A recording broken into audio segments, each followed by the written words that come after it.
माढा लोकसभा मतदारसंघातून भाजपचे रणजितसिंह निंबाळकरच विजयी होतील असा विश्वास रणजितसिंह मोहिते पाटलांनी व्यक्त केला आहे। माढ्यातील लढाईबद्दल जनताच उत्तर देईल असंही मोहिते पाटील म्हणाले। रणजितसिंह मोहिते पाटलांची बातचीत केली आमचे प्रतिनिधी रवी लव्हेकर यांनी।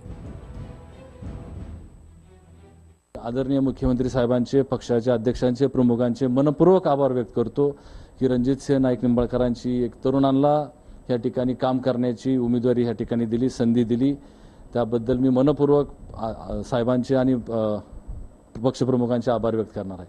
आणि निश्चितच आम्ही सर्व सोलापूर जिल्ह्यातले, सातारा जिल्ह्यातले सर्व सहकारी, त्या तालुक्यातले प्रमुख नेते मंडळी त्या ठिकाणी मनापासून त्या ठिकाणी आम्ही काम करणार आहोत। आणि माढा लोकसभेचा खासदार हे रणजितसिंह नाईक निंबाळकरांच्या रूपानं निश्चितच लोकसभेमध्ये आम्ही पाठवणार आहोत आणि भरघोस मतांनी आम्ही त्यांना विजयी करणार आहोत।